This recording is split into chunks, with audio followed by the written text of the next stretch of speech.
What if the Borg's obsession with perfection did not begin in the Delta Quadrant? What if the first idea that eventually led to the Collective started millions of years earlier on ancient Mars? When Star Trek Strange New Worlds sent the Enterprise back 65 million years into Earth's past, most fans were focused on the dinosaurs, the shocking discovery of a living Martian civilization, and the mystery of how Mars became the dead red planet we know today. But hidden beneath that incredible story was something much deeper. A story about evolution, survival, extinction, and an idea that sounds strangely familiar to one of Star Trek's greatest villains. Because the Ancient Martians were not simply another forgotten alien species, they were a civilization that understood biology, adaptation, and survival at a level far beyond most civilizations in the galaxy. Their story raises questions about genetic inheritance, the purpose of evolution,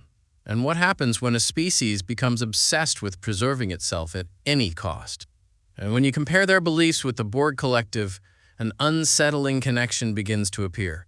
Not a confirmed connection, not a hidden origin story, but a fascinating parallel that raises one of the biggest questions in Star Trek. Could the same philosophy that shaped the Martians eventually evolve into the nightmare known as the Borg? To understand why this theory works, we first have to look at what Star Trek has already established about life throughout the galaxy. For decades, fans questioned why so many alien species looked similar to humans, despite evolving on completely different planets.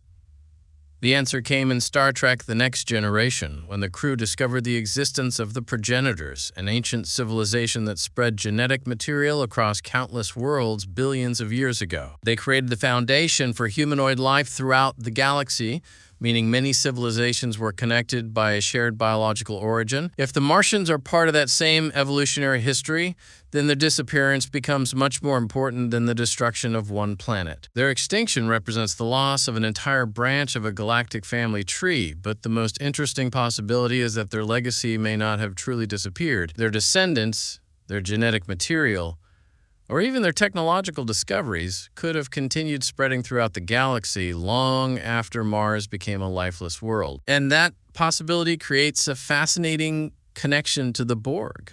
The Borg have always been different from traditional Star Trek villains. They do not conquer worlds for resources, territory, or political power. They assimilate because they believe every species contains something valuable. Every civilization they absorb becomes another piece of the collective. Every biological advantage becomes another step toward their impossible goal of perfection. The Borg are essentially a living archive of everything they have ever encountered. So imagine this possibility. Millions of years after the fall of Mars, Borg ships encounter species carrying ancient Martian DNA. The Collective assimilates them, unknowingly, absorbing fragments of a civilization that vanished long before the Federation ever existed. The Borg would never know where that genetic information came from. They would simply continue their endless process of collecting, adapting, and improving. Not because the Martians created the Borg, not because they planned any of it, but because the Borg eventually consume everything they touch. Could the Collective unknowingly carry pieces of civilizations that existed millions of years before it ever came into being? But the connection between the Martians and the Borg goes beyond genetics. It comes down to philosophy. Both civilizations were shaped by the same fundamental fear: extinction. The ancient Martians lived in a universe where survival was uncertain. Their civilization faced destruction, and their choices were driven by the belief that something larger than individual lives had to continue. They were willing to sacrifice everything to preserve their species and their legacy. That idea is not automatically evil. In fact, it is understandable. But Star Trek has always explored how good intentions can become dangerous when taken to extremes. The Borg represent the darkest possible version of that same idea. They believe the collective is more important than the individual. They believe freedom creates weakness. They believe individuality is an obstacle standing in the way of perfection. The Martians may have believed the group mattered because individuals needed each other. The Borg believe individuals matter only because they can become part of the group. That difference is what transforms a survival instinct into a nightmare. There is also the matter of technology. The Martian civilization appeared to understand the connection between biology and machinery, something that feels strangely familiar when you look at the Borg. Borg technology has never been purely mechanical. Their implants, their nanoprobes, their cybernetic systems merge living organisms with machines until the two become almost impossible to separate. The Borg are not robots. They are something far more disturbing. Biological life, transformed by technology.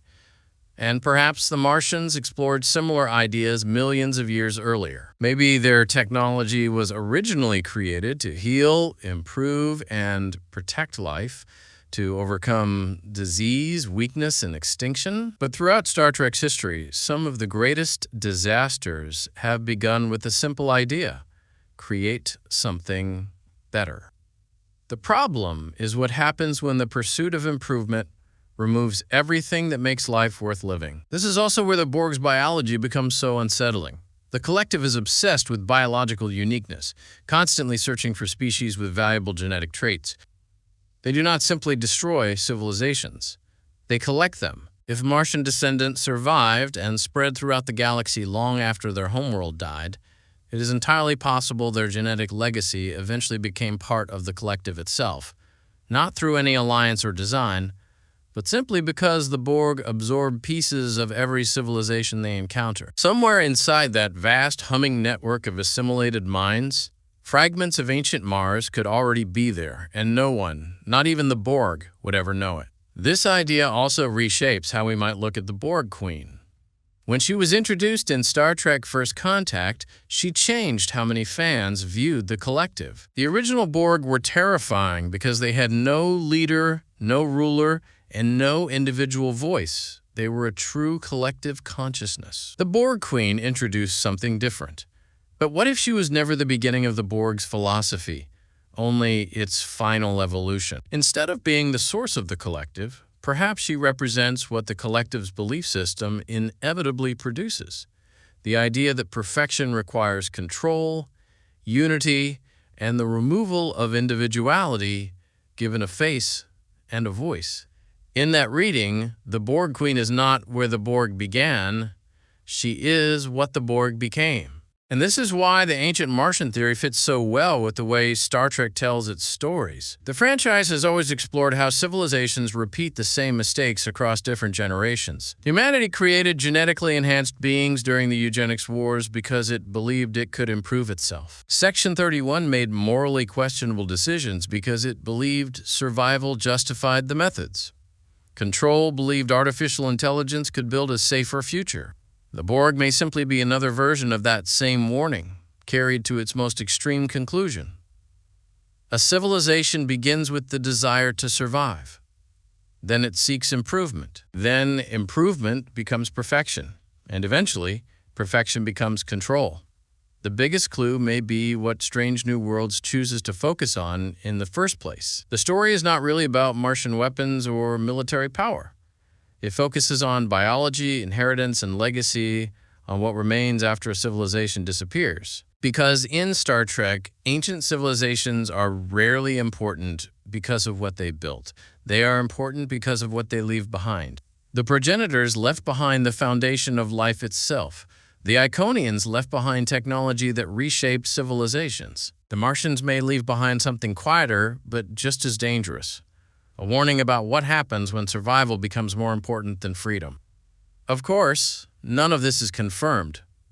There is currently no canon evidence that ancient Mars created the Borg or directly influenced the Collective. This theory rests on thematic echoes, not established fact, on the way Star Trek keeps circling back to the same ideas through different civilizations and different eras. But that does not make it meaningless. Because the deepest connection between the Martians and the Borg may not be genetics or technology at all. It may simply be the idea itself, that a civilization can become so focused on surviving that it forgets why survival mattered in the first place. The Borg are not terrifying because they are alien. They are terrifying because their philosophy begins with something every civilization understands: the desire to survive, to evolve, to become something greater. The tragedy is only in what happens when that desire is allowed to go too far. So what do you think? Did Strange New Worlds quietly introduce a philosophical link between ancient Mars and the Borg Collective? Or is this simply Star Trek exploring the same eternal idea through two very different civilizations? Let me know your theory in the comments. And if you enjoyed this deep dive into hidden Star Trek lore, make sure to like, subscribe, and turn on notifications for more breakdowns, theories, and ending explained videos. Until next time.